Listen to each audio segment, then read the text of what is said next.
Halo sahabat Rumah Sakit Dr. Un Kandang Sapi Solo. Saya Dr. Supanji Raharja, SPOG, dokter spesialis kebidanan dan kandungan yang bertugas di Rumah Sakit Dr. Un Kandang Sapi Solo. Pada kesempatan kali ini, saya akan menjelaskan tentang anatomi alat kandungan. Yang pertama adalah sekilas kita mengenal tentang alat kandungan wanita atau perempuan. Secara umum dibagi dua bagian, yaitu organ genitalia eksterna atau yang bagian luar, dan yang kedua adalah organ genitalia interna bagian dalam.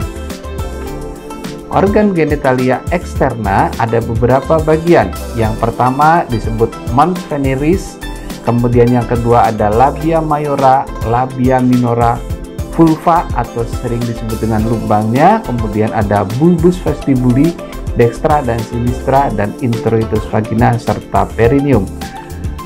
Mons veneris itu adalah sebuah bagian tonjolan yang ada di atas tulang kemaluan yang menonjol.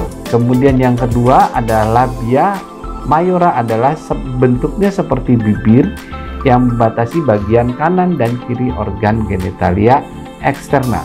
Dan sebelah dalam dari labia mayora ada labia minora atau sering disebut bibir yang lebih kecil, yang lebih tipis, yang ada di sebelah dalam dari labia mayora. Yang ketiga adalah vulva. Vulva adalah bentuknya lonjong, ya, ukurannya panjang dari muka ke belakang. Dibatasi oleh muka itu adalah klitoris, artinya bagian yang kecil, tonjolan kecil di bawah dari lubang uretra atau lubang air kencing, ya. Perineum ini adalah sebuah bagian yang memisahkan antara organ kelamin atau genitalia dan organ pencernaan bagian luar, yaitu rektum. Jadi dipisahkan antara vagina dan rektum, ada satu bagian yang disebut dengan perineum. Organ genitalia interna atau bagian dalam ada beberapa bagian. Yang pertama adalah vagina. Vagina adalah sebuah pipa, bentuknya seperti pipa. Kemudian yang kedua adalah uterus atau sering kita sebut sebagai rahim. Kemudian ada tuba falopii atau yang disebut dengan saluran indung telur. Dan yang keempat adalah ovarium. Ovarium atau bagian penghasil sel telur. Vagina adalah sebuah pipa yang berfungsi sebagai alat senggama. Kemudian saluran keluarnya darah saat menstruasi atau keluarnya darah dari uterus atau dari rahim. Dan yang ketiga adalah sebagai jalan lahir lewatnya bayi. Nah, vagina mendapat aliran darah dari pembuluh darah yang asalnya dari rahim, kemudian ada dari belakang yaitu arteri hemoroidalis mediana. Begitu juga ada penghasil getah bening yang mengaliri di dinding vagina. Selanjutnya adalah uterus atau rahim, ya. Rahim ini bentuknya seperti buah pir atau gepeng ke arah muka belakang, ukurannya sebesar telur ayam dan mempunyai rongga. Dinding terdiri dari otot polos, panjangnya adalah 7 sampai 7,3 cm. Kemudian lebarnya di atas 5,25 cm, tebalnya kurang lebih 2,5 cm, dindingnya tebal, terdiri dari 3 bagian utama. Yang pertama adalah fundus bagian atas, kemudian korpus, dan serviks atau sering disebut dengan mulut rahim. Rahim ini difiksasi atau istilahnya diikat supaya tidak turun dan tidak bergerak turun ke bawah oleh sering disebut dengan penggantung rahim atau sering kita sebut sebagai ligamen. Ya, ligamen ini adalah menggantung rahim pada posisinya. Ya, ada beberapa ligamen yaitu cardinalis sinistrum, kemudian sacrouterina yang menggantungkan rahim ke dinding belakang, kemudian ada ligamentum infundibulopelvicum, ligamentum latum yang menggantung rahim itu untuk tetap pada posisi. Ya, uterus juga atau rahim juga mendapat aliran darah yang berasal dari pembuluh darah yang bercabang-cabang pembuluh darah dari arteri abdominalis, kemudian arteri iliaca interna dan eksterna. Selanjutnya, fungsi dari rahim ini adalah dia akan menghasilkan darah menstruasi juga dia sebagai tumbuh dan berkembangnya janin yang ada di dalam rahim. Oke, yang selanjutnya adalah tuba falopii, artinya saluran indung telur. Saluran indung telur ini terdiri dari beberapa bagian. Yang pertama adalah pars interstitialis atau bagian yang melekat ke dinding uterus. Kemudian pars ismica adalah bagian medial tuba yang sempit ya. Kemudian yang ketiga adalah pars ampullaris, berbentuk seperti corong begitu, yang dia berfungsi untuk menerima terjadinya pembuahan di situ. Kemudian infundibulum adalah bagian tuba yang terbuka ke arah abdomen atau ke arah perut, yang mempunyai fimbria, artinya fimbria itu seperti rambut untuk menangkap sel telur yang matang, yang artinya nanti akan terjadi pembuahan di dalam ampula ya, pars ampula. Selanjutnya adalah ovarium. Ovarium atau adalah sering kita sebut penggan indung telur ya. Indung telur itu menghasilkan sel telur yang kelak nanti saat siklus menstruasinya itu adalah siklus yang matang atau yang berovulasi, kemudian akan terjadi pembuahan. Nah, ovarium ini bentuknya seperti kacang yang mungkin agak besar ya, atau seperti telur puyuh begitu kira-kira ukurannya ya, yang juga digantung oleh ligamentum ovarii proprium dan juga ligamentum suspensorium ovarii yang menempel di sebelah belakang. Ovarium ini terdiri bagian luar sering disebut dengan korteks dan yang bagian dalam disebut dengan medula.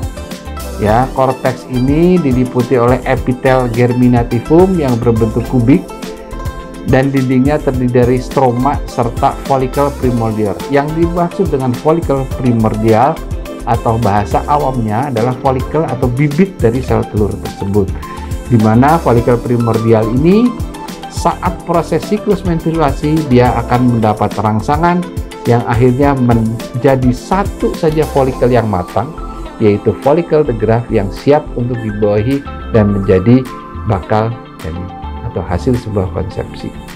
Saya Dr. Supanji Raharja SPOIG sedikit akan bercerita tentang sistem organ reproduksi pria. Jadi secara umum organ reproduksi pria itu ada beberapa bagian. Yang pertama organ primer, yaitu testis atau sering kita sebut dengan buah zakar, jumlahnya 2 buah. Kemudian ada saluran yang menyalurkan sperma untuk proses kehamilan.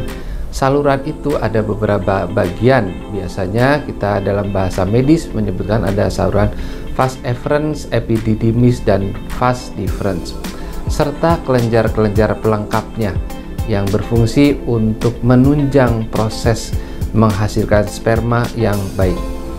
Dalam hal ini adalah bulbus uretra, prostat, dan vesika seminalis, dan organ kopulatoris atau penis yang berfungsi sebagai saluran keluarnya urin dan saluran keluarnya semen atau sering disebut dengan sperma.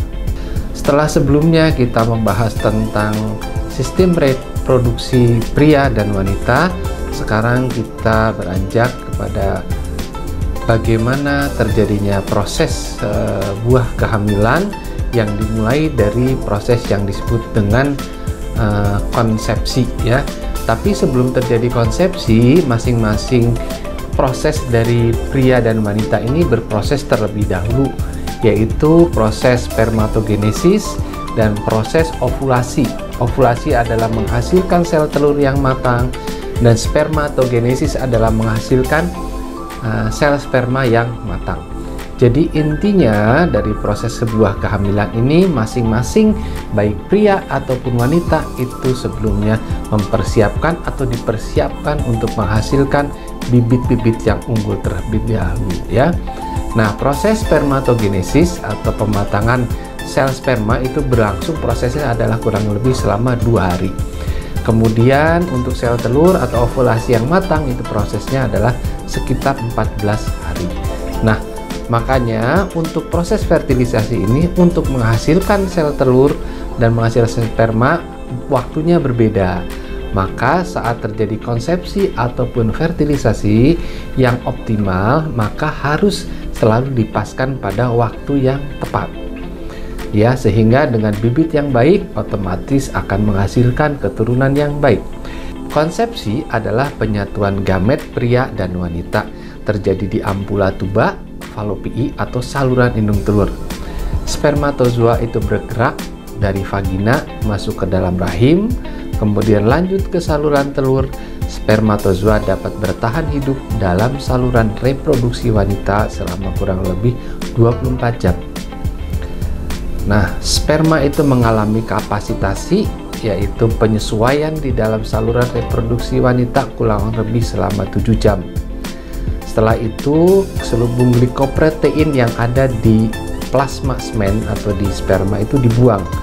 Selaput plasma yang membungkus sperma dapat melewati sel yang melingkupi sel korona. Sel korona itu yang melapisi ovum yang matang untuk mengalami reaksi yang disebut dengan reaksi akrosom.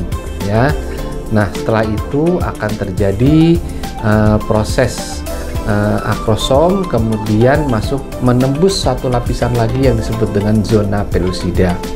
Akan terjadi proses terbentuknya atau bahasa awamnya adalah embrio.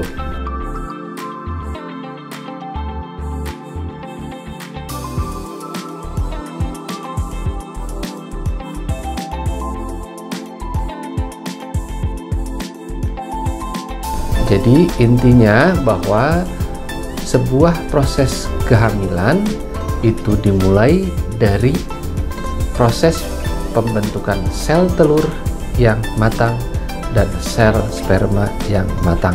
Maka pesan kami adalah persiapkanlah ovum itu menjadi ovum yang baik atau sel telur yang baik, dan yang kedua adalah persiapkan membentuk sperma atau sel bibit dari sperma itu yang baik.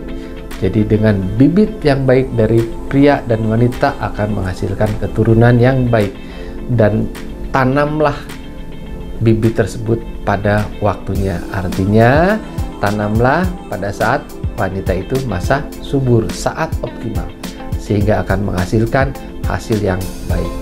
Sekian, terima kasih. Kurang lebihnya mohon maaf. Semoga apa yang saya sampaikan bisa bermanfaat untuk kita semua.